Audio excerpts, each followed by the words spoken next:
Hello and welcome to the Knowing Show. I am your host, Christine Marie, and we are doing things a little bit different today. I am out and about in Prince Edward Island, and I just watched the sunset, and I had a thought that I wanted to share with you, so figured what better time than now than to do the show. I am on the pier right now, and I'm just going to turn it around so you can see.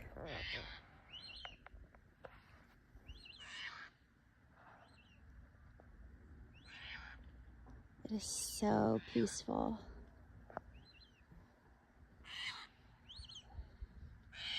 I don't know if I'm allowed to do this, but I'm actually going to crawl under here and sit on the edge with you. And I'm just going to talk to you because this is a better view than me for a few minutes. What was so interesting while I was watching the sun disappear over the treetops, actually on the opposite side. So I'm gonna stand up really fast and turn around. You can see that's where the sun is, over the bridge.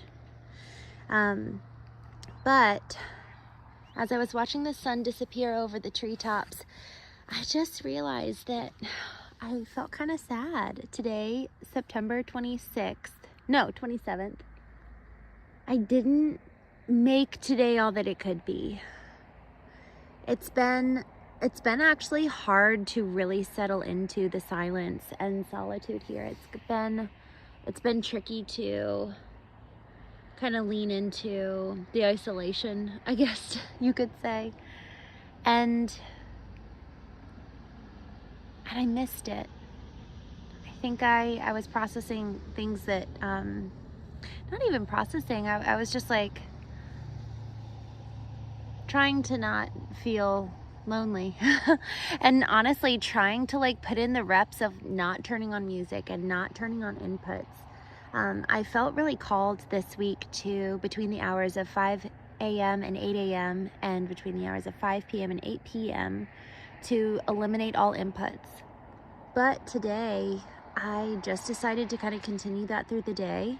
And so even while I was driving, I didn't turn on music, and it was like this urge, this itching to have an input. And inputs aren't bad. We were talking the other day about effectively assigning numerical values to our inputs so that we have a really clear guide almost of what our target is and what our aim is. Because if we can understand how each input influences us, then we can assign a hierarchy of sorts of each input in our lives, and categorically, right? Not necessarily that each input, every single one needs to be ranked. That would be so overwhelming. But having a numerical assignment of an input category. For example, when I'm reading David Hawkins' Letting Go, he talks about and assigns numerical values to emotions. And so I'm going to turn this back around. Oh, sorry for my hand. And so he assigns numerical values to emotions. And in so doing, what it does is that it helps us know when we're down regulating and helps us upregulate with intention. So shame is the lowest emotional numerical value, whereas I think peace is actually the highest. And so everything in between, guilt is higher than shame, but it's still pretty low. Rage is higher than both, but still low, and you move upward. And so if we were to do that with our inputs, what might that do for us to be able to live with intention? Y'all, it's weird.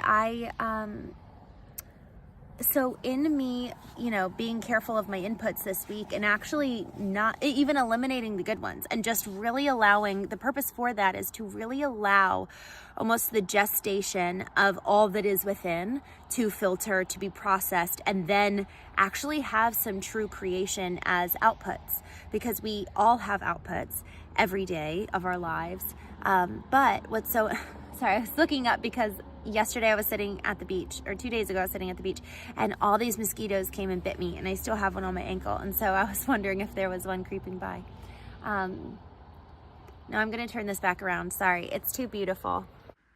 So we're always creating outputs every day of our lives, But if we're not taking the time to truly filter and allow for all of the inputs and everything within to go through the processing and filtration system, what's going to end up happening is that our outputs are not in alignment with and under the guise of our hierarchical structure of our ideal under the divine himself.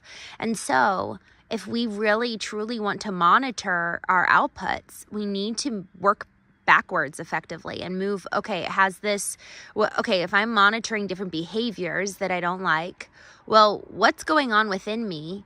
Are there certain beliefs that need to change? Are there actually broken processes and systems in place that are effectively not allowing for my soul, my spirit, my physical body, etc., to be processed to the point that then I like the outputs in my life? I like the behaviors I see. I like the practices that are predicated in my inner principles that ultimately guide me. And so if we don't like the external behaviors, if we don't like the external outputs, it really comes into question, well, what's the inner system like? What's the inner processing system like? Is it actually clogged because there's too much happening? And so by way of that intention of effectively allowing for my filtration system and my processing system to get kind of cleansed out, we think about the lymphatic system and the glymphatic system, which the lymphatic system is for basically every part of our body beneath the neck down. And the glymphatic system is literally kind of a removal of toxins of waste in our brain. And both do the same thing, but one's for our brain and one's for our body. But what about our soul? What about our inner processing system? What about our spirit? Y'all, we have to allow for the cleansing and the purification of our processing systems, lest they get clogged with all of the inputs. So effectively, if we've got more inputs than outputs, it's going to get clogged up with waste, and we need to allow time for it to be properly filtered. And sometimes a brand new filter system needs to be put in place too. So there could very well be, this is so interesting, I've never thought about it this way before. There very well could be certain filters within us that actually are old, that need to go. It's like going to the optometrist and placing your face up against the lens, and then they slowly switch the dials.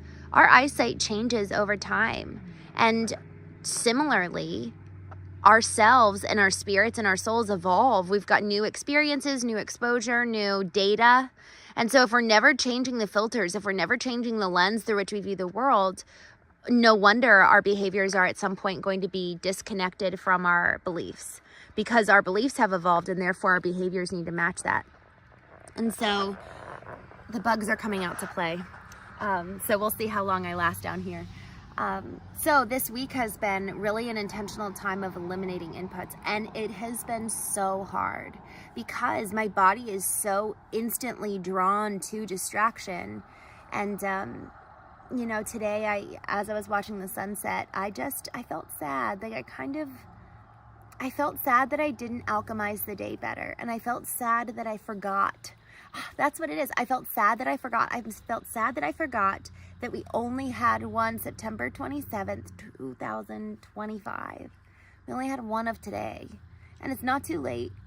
I'm proud of many elements of today. But I guess what I wish I had done, if I was going to do today different, I would have woken up and been very intentional with what I would do instead with that empty space.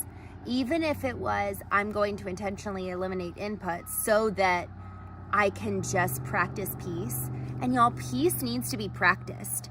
It needs to be, we talk about putting in the reps. We have to put in the reps of peace. We have to put in the reps of presence.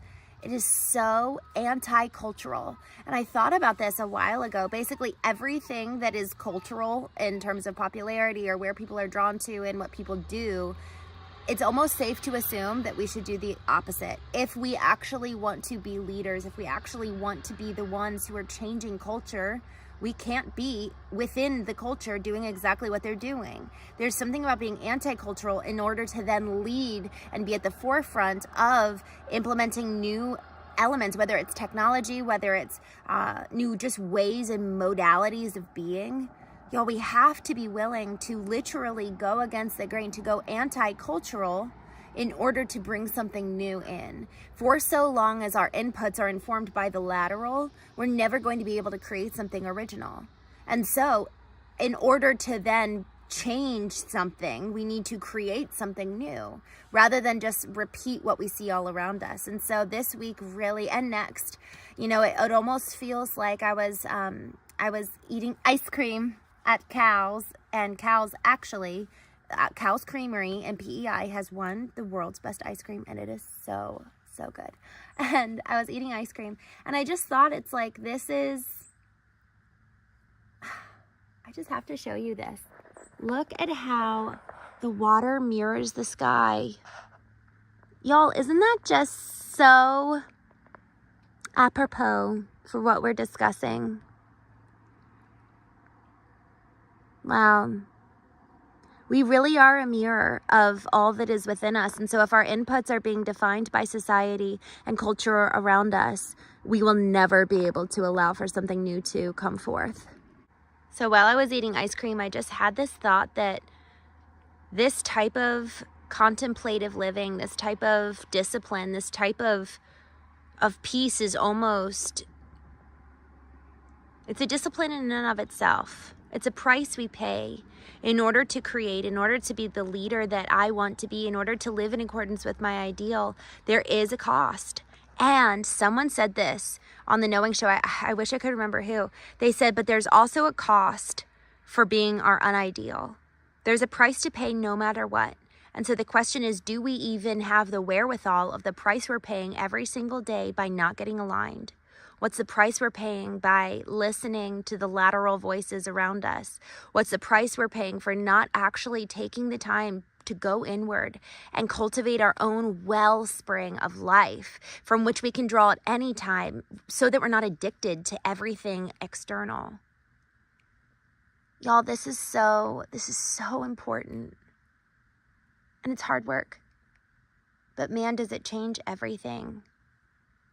And it's funny, you know, I think about this in terms of how it has impacted me personally, but it's also impacted my business, the way that I operate as a leader in and among my team, among my clients, the vision for the business, where we're going. Every single day, I just am challenged to go deeper into truth. What is, what's real, what's true for me, what's true in terms of what I want, rather than even, it was so funny, even today, I'll just tell you the embarrassing story. I realized that I think I was looking for connection with people, but because I guess I'm an extrovert. I've always, honestly, I get tired by being around people, and I need my alone time, but I guess I don't need this much alone time. So I guess it's the ambivert or whatever it is. But I just found myself wanting to look a certain way so that maybe I could get a hello, or I don't know. I was like, am I cute? Am I dressed? I like my outfit. And so I found myself wanting connection that way, rather than literally just dressing the way I wanted to for me. And I do like my outfit. But there was that element in my head. And even as I say it, you know, it can be both. And I think so oftentimes it is both. However, what I didn't do was I didn't take control. I didn't take control of what I wanted. I didn't take control of what I needed. My sister actually ended up calling me tonight, and I was like, oh my gosh, that's what I needed. But I never took the time to actually sit with what I needed, because I was kind of in this mode. So this is an interesting angle to what we've been talking about tonight. In addition to this discipline, in addition to putting in the reps, there really is something about meeting our own needs and being gracious with ourselves along the way, because it is hard. It is hard to be isolated on an island for 2 weeks, even though it's the most beautiful, wonderful place. It's hard. It's hard work, and it is the price we pay. But what a blessing that we don't have to do it alone. What a blessing that we can be gentle with ourselves, that we're not a harsh master. What a blessing that this call to creation is modeled after the great creator himself. And it's such an amazing thing. It's such an amazing calling to join him in creation. And so it's not meant to be a burden. So I think that earlier today, you know, I was kind of in this place of needing to discipline myself, almost like how we can, well, I just think that I got into the place of having discipline be the goal rather than peace be the goal. So this is really interesting. I think I lost focus of my intention in and of itself. With trying to be intentional, I actually focused too much on the practice, not the principle. And I think that will always get me into trouble and get us into trouble anytime we're doing that, whether it's in regards to our personal growth or relationships. If we're doing the act just to do it rather than remembering why behind it, we're going to miss out on the depth of the present moment, right? Because then we're doing rather than being. And so the second we lose the why, we move into doing mode and we move out of alignment. And so this is helpful for me to realize that that's precisely what I did today. And my sister calling actually really did meet my needs, because what I was starting to do is I was starting to look external rather than actually going inward and saying, oh, I actually do need a community, let's say, and then I can go get it, but I can do it in regards to setting the expectation for that person. We talk about going into the arena, and we talk about if we're going in with somebody else where we're doing the work, letting them know and giving them the expectation that that's what we're doing or that's what we need in the arena. And so I'm kind of in the arena this week and next. I'm really leaning in and doing the work. I'm creating frameworks. I'm really working hard on the craft and calling community. And anytime you or I are in the arena, we need to let people know so that when they come in there with us, man, I could call my sister and be like, hey, can you talk for 15 minutes? I actually would love to share some things with you. Or I'd love to just talk. I'm feeling a little lonely. And that's vulnerable. But if I'm trying to hide my vulnerability and kind of shove it away for the purpose of the practice that I'm trying to put in the reps of cultivating peace, it's just totally going against itself. Because when we really think about peace, there's a vulnerability in that, because we're actually letting go and we're not controlling and we are being. And that is a rather exposed place to be when we're not practiced and when we don't have that down as a real routine part of our life. And man, I really want to cultivate this. I know that I need to, and I feel like I am, which is really exciting. You know, I can feel myself. It's like I can feel my nervous system calming. And again, it's not just the environment, because ultimately, if my inner self is fundamentally at a place where my primal brain is activated and kicking in, and my 4 F's, the fight, flight, freeze, or fawn, are alive and alert, then it does not matter the place that I'm in. So long as the past is lingering and showing up in the present moment and pulling me out of this where I am here and now, there's no way that the environment is really going to make that big of an impact. And so this chasing of the external in terms of the pursuit of success out there, we have to start in here first, and we have to do the work to go inward. And so I think I have all my things. I'm gonna stand up and just see if I can show you. Oh, look at the moon's out. Guys, look at how beautiful. So this is a call